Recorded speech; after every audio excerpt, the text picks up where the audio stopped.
आज मैं आपको ऐसे महान पुरुष की जीवन परिचय बताने जा रहा हूँ जो हम सब के आदर्श हैं, जिनके बदौलत हम आज ऊंच नीच जैसे भेदभाव ना करके आज हम स्वतंत्र रूप से समाज में समान अधिकार के पात्र हैं, जिन्होंने हम जैसे दलितों के लिए अपना पूरा जीवन समर्पित कर दिया। हाँ, वही जो आप सोच रहे हो, जो हम सब के दिलों पर राज करते हैं, बाबा साहेब भीमराव अम्बेडकर, जो हमारे लिए कितने संघर्ष किए और कितनी कुर्बानियां दी, मैं वो आप लोगों को बताने जा रहा हूँ। हमारे बाबा साहब भीमराव अम्बेडकर का जन्म मध्य प्रदेश के एक छोटे से गांव में 14 अप्रैल सन 1891 में हुआ था। इनके पिता रामजी सकपाल भारतीय सेना में एक सूबेदार थे।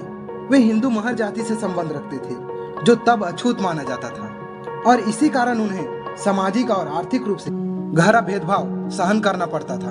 अपनी जाति के कारण बाबा साहेब को सामाजिक प्रतिरोध का सामना करना पड़ रहा था। दलित होने के कारण उन्हें प्रारंभिक शिक्षा लेने में भी कई कठिनाइयों का सामना करना पड़ा। बाबा साहेब अपने सभी भाई बहनों में पढ़ाई में सबसे अच्छे थे।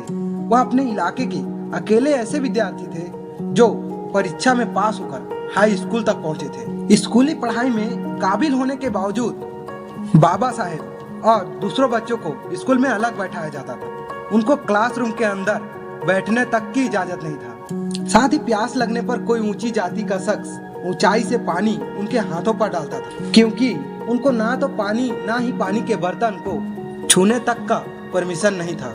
अप्रैल सन 1906 में जब भीमराव लगभग 15 वर्ष के थे तो 9 साल की लड़की रामाबाई से उनकी शादी करा दिया गया। रामाबाई बाबा साहेब के जीवन में काफी महत्व रखते हैं। उन्होंने हर कठिनाइयों में उनका साथ कभी नहीं छोड़ा, यहाँ तक कि वह काम करके अपने परिवार का पालन भी किया। जब बाबा साहेब भीमराव अम्बेडकर उच्च शिक्षा के लिए विदेश गए थे, तब रामाबाई अकेले घर की जिम्मेदारियां संभालती थी। शायद रामाबाई नहीं होते तो आज भीमराव अम्बेडकर इतने बड़े ओहदे में ना पहुंच पाते। इसलिए बाबा साहेब को रामाबाई भीमराव अम्बेडकर भी कहा जाता है। जब वे बड़ौदा स्टेट में नौकरी करते थे, तब सेक्रेटरीट के कर्मचारियों में चर्चा होने लगा कि महाराजा ने एक ऐसे अछूत को स्वर्ण हिंदुओं का अफसर बनाया है, यह हिंदुओं का घोर अपमान है। फलस्वरूप सभी छोटे बड़े कर्मचारी डॉक्टर अंबेडकर का तिरस्कार करने लगे। यहाँ तक कि मामूली चपरासी भी फाइलें और कागजात उनके टेबल पर दूर से पटकते थे, ताकि अछूत की टेबल छू जाने से वे नाजिस और बेधर्म न हो जाएं। सेक्रेटरीट के कर्मचारियों का एक क्लब था, जिसमें वहाँ के कर्मचारी लोग खाली समय में खेल खेलते थे। डॉक्टर अंबेडकर ने भी क्लब जाने की इच्छा जताई, तो उनसे कहा गया कि आप वहां खेल में हिस्सा नहीं ले सकते, सिर्फ दूर से देख सकते हैं। फिर वे क्लब नहीं गए।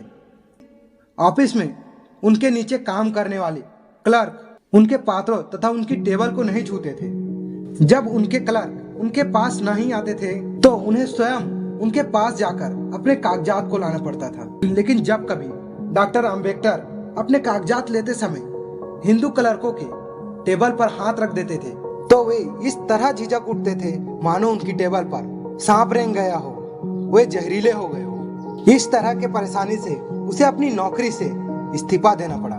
फिर वे मुंबई के बड़े व्यापारियों को आर्थिक परामर्श देने वाली स्टॉक एंड एडवाइजर्स नाम से एक कंपनी खोला। लेकिन वो बोलते हैं ना कि संघर्ष कभी पीछा नहीं छोड़ता। जब इनकी कंपनी अच्छी आमदनी करने लगा तो उच्च जाति वालों ने ऐसी ही एक कंपनी खोल दिया और व्यापारियों को भड़काया कि स्टॉक एंड एडवाइजर कंपनी एक अछूत की है। किसी गुजराती या मारवाड़ी व्यापारी को अछूत कंपनी से परामर्श नहीं करना चाहिए। फलस्वरूप डॉक्टर अंबेडकर को अपनी कंपनी बंद करना पड़ा।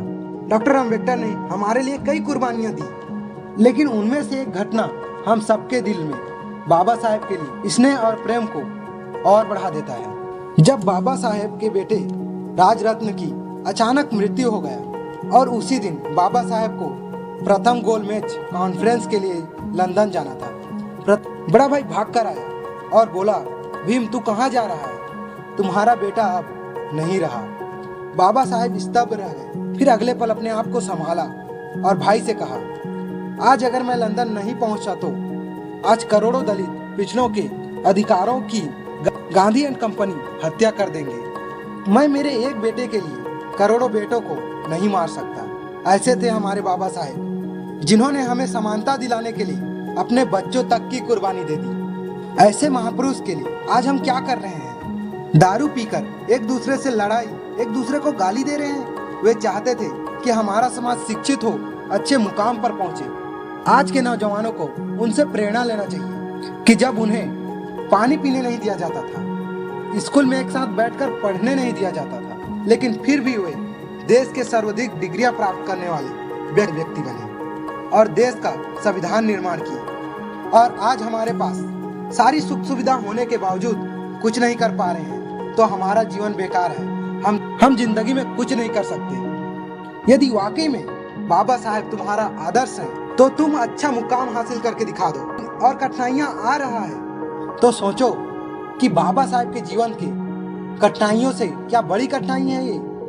बस इतना याद रखना, हमारे आदर्श भीमराव अंबेडकर कठिनाइयां सह सकते हैं, तो हम भी कठिनाइयों को पार कर सकते हैं। अगर दिल में बाबा साहेब के लिए थोड़ा बहुत भी प्यार है तो कमेंट में जय भीम जरूर लिखना।